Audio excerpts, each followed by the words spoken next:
नमस्कार, जय हिंद, वंदे मातरम। मैं हूं तेजू मौर्य। उम्मीद करता हूं कि आप अच्छे होंगे, स्वस्थ होंगे, परिवार का ख्याल रख रहे होंगे। मध्य प्रदेश का एक जिला है अशोकनगर। अशोकनगर में सौरभ जैन नाम का आदमी अपनी पत्नी ऋचा अपने बेटे के साथ रहता था।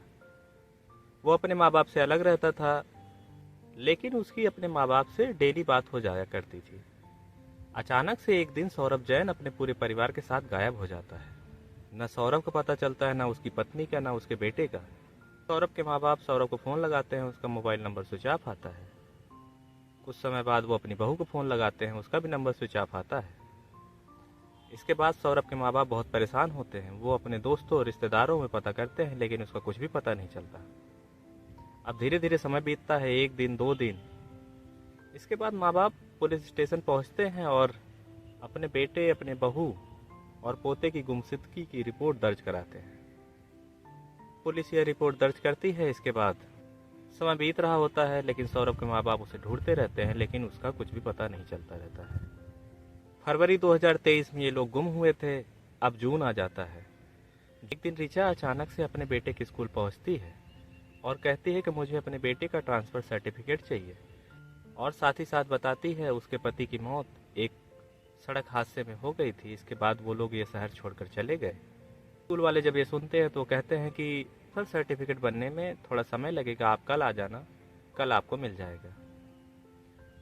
उसी स्कूल में एक टीचर थी जो सौरभ के पूरे परिवार को अच्छे से जानती थी। जब वह ऋचा को देखती है, उसे कुछ याद आता है। वो सोचती है, यह परिवार तो अभी 4 महीने पहले कहीं गुम हो गया था, लोग इसकी तलाश कर रहे थे, सौरभ को भी पता नहीं चल पा रहा था।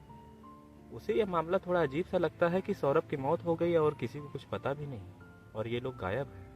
वह टीचर सौरभ के माँ बाप के पास जाती है और उन्हें ये पूरी कहानी सुनाती है। सौरभ के माँ बाप जब ये सुनते हैं, उनके होश उड़ जाते हैं। वो ये कहते हैं कि मेरे बेटे की मौत हो गई और हमें कुछ पता भी नहीं, और हमारी बहू कहाँ रहती है, मेरा पोता कहाँ रहता है, कुछ भी पता नहीं है इस चीज़ का। उसके बाद दूसरे दिन वो लोग स्कूल पहुँच जाते हैं और अपनी बहू ऋचा का इंतजार करने लगते हैं। ऋचा जब वहाँ आती है, इसके बाद सौरभ के माँ बाप उसके सामने आ जाते हैं। जैसे ही वो अपने सास ससुर को देखती है तो उसके होश उड़ जाते हैं और वो घबरा सी जाती है। सौरभ के माँ बाप उससे पूछते हैं, तुम लोग इतने दिन से कहाँ थे, मेरा बेटा कहाँ है, मेरा पोता कहाँ है। ऋचा कहती है कि सौरभ की एक सड़क हादसे में मौत हो गई थी, इसके बाद हमने उसका अंतिम संस्कार कर दिया और हम यह शहर छोड़कर चले गए। सौरभ के माँ बाप कहते हैं कि तुमने हमें बताया तक नहीं, मेरे बेटे की मौत हो गई, हमने दिखाया तक नहीं, आखिर तुम लोग अभी रह कहाँ रहे हो। इस बात का ऋचा कोई जवाब नहीं देती और जल्दी से वहां से भाग जाती है और चली जाती है। सौरभ के माँ बाप को ये मामला थोड़ा अजीब सा लगता है। उन्हें लगता है कि शायद कुछ तो बात है जो ऋचा छुपा रही है। इसके बाद वो पुलिस स्टेशन पहुंचते हैं और पूरी कहानी बताते हैं। पुलिस वाले जब सुनते हैं तो पुलिस वालों को भी दाल में कुछ काला नजर आता है। इसके बाद पुलिस ये मामला दर्ज करती है, नए सिरे से इस मामले की जाँच करना शुरू कर देती है। सबसे पहले पुलिस ये पता लगाती है कि ऋचा आजकल रह कहाँ रही है। पुलिस अपने मुखबिरों और पुलिस स्टेशनों में ऋचा की खबर पहुंचवाती है। कुछ दिनों के बाद पता चलता है ऋचा अब अशोकनगर में नहीं रहती, बल्कि अशोकनगर से दूर एक छोटा सा शहर है गंज बासोदा, वहां पर रहती है। पुलिस ऋचा से पूछताछ करने के लिए गंज बासोदा पहुंचती है। पुलिस जब गंज बासोदा पहुंचती है तो देखती है ऋचा, उसके साथ एक लड़का और उसका बेटा वहां पर रहते हैं। ऋचा जैसे ही पुलिस को देखती है, उसके होश उड़ जाते हैं और वो कुछ समझ नहीं पाती, वो घबरा जाती है। पुलिस अब इन तीनों से अलग से पूछताछ करती है, सबको अलग अलग ले जाके पूछताछ करना शुरू कर देती है। इसके बाद ऋचा बताती है, सौरभ की मौत एक सड़क हादसे में हो गई थी, उसके बाद हमने ये शहर छोड़ दिया। पुलिस ये कहती है कि तुमने अपने सास ससुर या किसी सगे संबंधी को यह बात क्यों नहीं बताई, आखिर तुम लोग बिना बताए ये शहर छोड़कर क्यों चले आए। ऋचा इसका कोई अच्छे से जवाब नहीं दे पाती और वो थोड़ा घबराई सी भी लग रही थी। अब पुलिस वाले उस लड़के से पूछताछ करते हैं जिसका नाम दिपेश था, जो ऋचा के साथ रहता था। दिपेश बताता है कि मैं ऋचा का मुंह बोला भाई हूँ, और सौरभ की मौत हार्ट अटैक से हुई थी, उसे कार्डियक अरेस्ट आया था, जिसके बाद उसकी मौत हो गई थी, हमने उसका अंतिम संस्कार कर दिया था। पुलिस जब ये सुनती है, पुलिस वालों को ये मामला और भी पेचीदा लगने लगता है और बहुत उलझा सा लगने लगता है। ऋचा बोल रही है सौरभ की मौत सड़क हादसे में हुई है, और दीपेश बोल रहा है उसकी मौत कार्डियक अरेस्ट से हुई है। अब पुलिस उस बच्चे से पूछताछ करती है तो बच्चा बताता है कि मेरे पापा की मौत एक सड़क हादसे में हुई है। पुलिस ये कहती है कि तुम अपने पापा के अंतिम संस्कार में गए थे।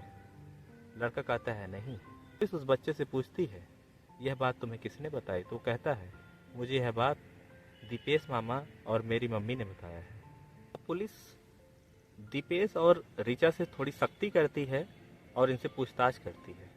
ये आखिरी में टूट जाते हैं और बताते हैं कि हमने सौरभ की हत्या उसके अशोक नगर वाले घर में कर दी थी। बाद में उसकी लाश के छोटे छोटे टुकड़े करके उसे वहीं छत पर ही जला दिया था। पुलिस जब ये सुनती है, पुलिस सौरभ के अशोक नगर वाले घर में पहुंचती है और वहां पर तलाशी लेती है। लेकिन जब पुलिस तलाशी लेती है तो उसे वहां पर कोई सबूत नहीं मिलते या हड्डियों को कोई टुकड़ा भी नहीं मिलता या खून के निशान भी नहीं मिलते। पुलिस वहां से लौट के आती है और इनसे फिर अच्छे से अपने पुलिसिया अंदाज में पूछताछ करती है। धीरे धीरे समय बीतता है। आखिरकार 7 दिन की कड़ी मशक्कत के बाद ये लोग टूट जाते हैं और सच को बताते हैं। ये दोनों कहते हैं दरअसल और ऋचा की शादी 9 साल पहले हुई थी। उन्हें एक बेटा भी था।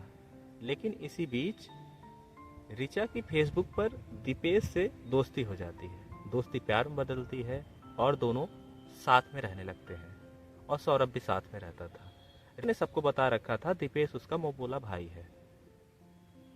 ऋचा और दीपेश शादी करना चाहते थे लेकिन सौरभ भी साथ में था। अब इन्हें ऐसा लगता है कि अगर हम सौरभ को बीच रास्ते से हटा दें तो हम शादी कर सकते हैं और यह शहर छोड़कर कहीं और चले जाएं। इसके बाद ये दोनों एक दिन एक खौफनाक प्लान बनाते हैं। अचानक से सौरभ के हाथ में एक दिन चोट लग जाती है। ऋचा और दीपेश उसके पास आते हैं और कहते हैं कि चलो तुम्हारा इलाज करा दें। इसके बाद ये एक प्राइवेट टैक्सी में बैठाते हैं और उसे गंज बासोदा की तरफ लेकर आते हैं। जब रास्ता सुनसान देखते हैं तो टैक्सी वाले से कहते हैं रुक जाओ। टैक्सी जब रुकती है इसके बाद ये तीनों उतर जाते हैं और टैक्सी को जाने के लिए बोलते हैं और कहते हैं कि हम लोग यहाँ से चले जाएंगे। इसके बाद ऋचा और दीपेश सौरभ को सुनसान जगह पे ले जाते हैं। अचानक से उसके ऊपर हमला कर देते हैं। इसके बाद उसे इतना मारते हैं, इतना पीटते हैं, उसे रॉड से मारते हैं, उसे डंडे से मारते हैं। कुछ समय बाद उसकी मौत हो जाती है। इसके बाद ये लोग यहाँ पर भी नहीं रुकते। इसके बाद ये पत्थर उठाते हैं, सौरभ की लाश के ऊपर मारते हैं और उसका सर कुचल देते हैं, जिसकी वजह से सौरभ का चेहरा पहचान में नहीं आता। अब पुलिस जब ये सुनती है तो पुलिस गंज बासोदा की पुलिस से संपर्क करती है और उनसे पूछती है फरवरी 2023 में क्या आपके पास कोई लावारिस लाश मिली थी? पुलिस वाले देखते हैं, जांचते हैं, खंगालते हैं तो कहते हैं हमें एक लावारिस लाश मिली थी फरवरी महीने में। इसके बाद पुलिस फोटोग्राफ्स भेजती है। इसके बाद अशोकनगर की पुलिस सौरभ के माँ बाप को यह फोटोग्राफ दिखाती है। सौरभ के माँ बाप जब यह फोटोग्राफ देखते हैं और वो पहचान जाते हैं सौरभ के शरीर की बनावट से, उसके कपड़ों से, उसके हाथ की अंगूठी से, उसकी घड़ी से। इसके बाद पुलिस इन दोनों के खिलाफ, दीपेश और ऋचा के खिलाफ कई धाराओं में मुकदमा दर्ज करती है और इन्हें जेल भेज देती है। आज की घटना में हमने देखा दोस्तों किस तरह से एक बेवफा पत्नी ने अपने प्रेमी को पाने के लिए अपने पति की हत्या कर दी और वहीं नहीं रुकी बल्कि उसकी सर को कुचल डाला पत्थरों से। बाकी आपको मिलते हैं किसी नए वीडियो के साथ। तब तक के लिए नमस्कार, जय हिंद, वंदे मातरम।